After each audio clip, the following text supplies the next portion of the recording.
Brought to you by Blockbuster Video. What is it about baseball that inspires us to dream? With the century coming to a close, we again come back to baseball, the great American game. In April of 1912, a ship named Titanic sank, and a ballpark named Fenway first opened its gates.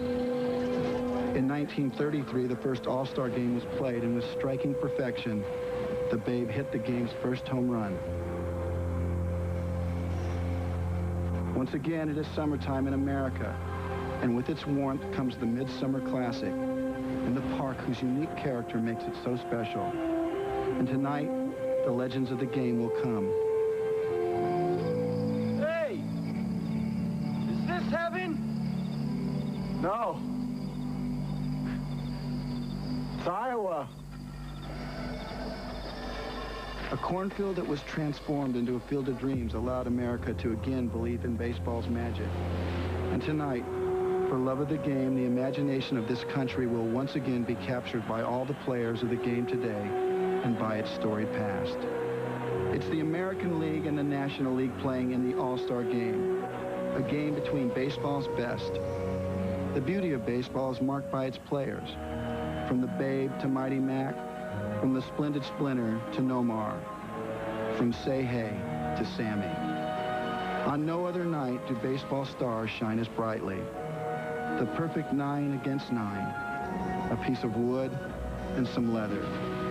These are the tools of their trade. People will always come back to baseball.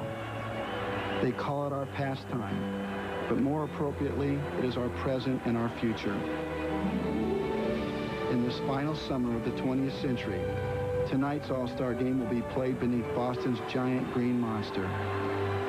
It just wouldn't be right anywhere else.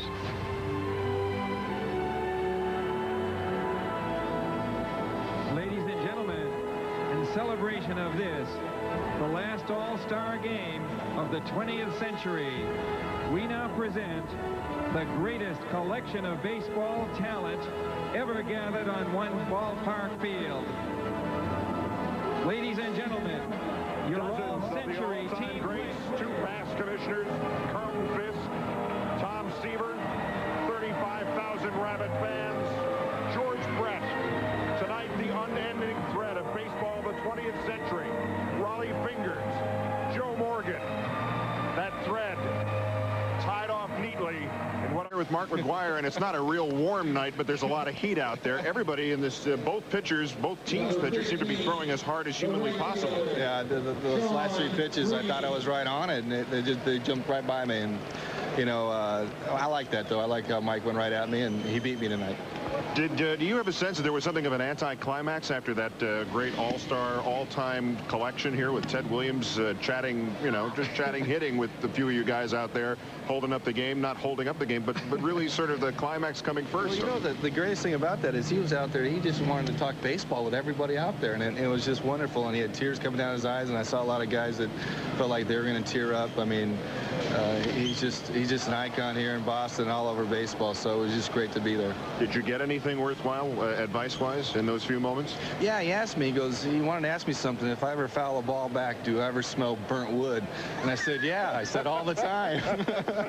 So, it's something comes out of his mouth. You take it to your heart. All right, Mark, thanks for stopping by. We appreciate it. No problem. Joe, back up to you. All right, Keith, thank you, and thank you to Mark McGwire. You guys ever smell burnt wood? On a foul ball? Actually, I have before, catching behind the plate when a guy fouls one straight back to the backstop. Sean Green bounces one up the middle off Lemus to him. Kent tries like heck, but it's an infield hit for Sean Green. Sean Green, one of the sweetest swings in the game. A guy who will be a free agent after next year, and one of the best young players that's in this game tonight. And he's a gamer, too, and that could be, next to talent, one of the nicest compliments that one player can pay another one. Andy Pettit of the New York Yankees threw an inside fastball back in late May 31st, as a matter of fact, and broke the left wrist, the bone in the left wrist. Ooh, boy, speaking of broken bats, wow. Bat just shattering. And a young man just behind the American League dugout able to knock it down and avoid serious injury. Tommy actually hit that ball off the very end of the bat, and so much torque and power bringing that bat through the strike zone that when he hit it off the end, the bat just shattered in the middle. It looks like he's breathing heavy. I would too, man. This is dangerous.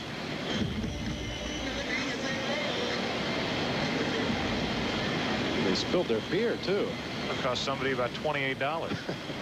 Talked about that helicopter earlier in the ball game, Manny Ramirez, and that one lethal into the stands, but everybody's fine. They got the matching set. They gave him the handle to go with a barrel. 1 on 1 out.